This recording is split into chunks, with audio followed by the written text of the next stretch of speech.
You're watching Mirror 7 News. Stay informed, stay ahead for more news.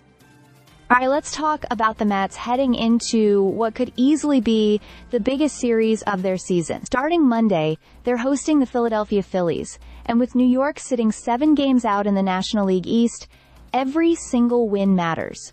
Sweeping the Phillies might be the only way they can realistically keep their division hopes alive. Now, looking at the Mets' performance this year, a couple of trends really jump out, and they're especially relevant for this series. First, the team has struggled against left-handed pitching. Statistically, only a handful of teams in the league have a wider gap between their results against righties and lefties than the Mets. For right-handed hitters like Pete Alonso and Francisco Lindor, numbers have fallen below their career averages when facing southpaws.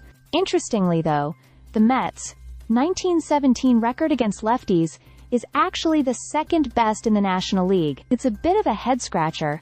Perhaps low-scoring wins early in the season kept that record afloat, but the key takeaway is that left-handed starters like the ones the Phillies will throw at them could pose serious problems if the Mets don't adjust. Second, there's the issue with handling the lower part of the opposing lineup. While the Mets have been excellent against top-of-the-order hitters, ranking in the top 5 against number 3, 4, and 5 hitters, the same cannot be said for number 6 through number 9 hitters. And in fact, 9th hitters have been outperforming cleanup hitters against New York. This imbalance can be costly in high-stakes games, especially in the postseason when every opportunity matters. Speaking of pitching, the spotlight is squarely on Kodai Senga and Sean Manaea. Senga is starting Monday on regular rest, and after a rocky return from a hamstring strain, he's been inconsistent. Manaea, recovering from an oblique injury, hasn't pitched like the ace he was expected to be. Meanwhile, Frankie Montas, another major acquisition, is on the injured list and may need Tommy John surgery.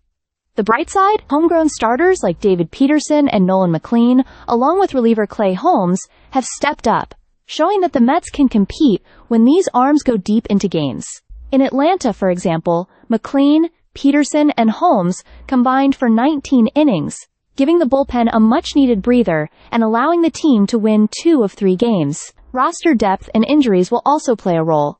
Francisco Alvarez may return soon from a thumb injury, while Jesse Winker and Montas remain long-term concerns. The Mets have options in AAA to fill gaps, including Jonah Tong and Brandon Sproat, but their impact at the major league level is still a question mark. So here's the bottom line. For the Mets, this series isn't just another set of games, it's a test of pitching, depth, and adaptability. If Senga and Manaea can deliver, and the team can neutralize Philadelphia's lineup, there's still a path to the postseason. But if those challenges aren't met head-on, this series could define the season in more ways than one. The Mets fans will be watching closely, hoping their stars can step up when it matters most. It's about execution, resilience, and a little bit of postseason magic. Stay subscribed for more videos.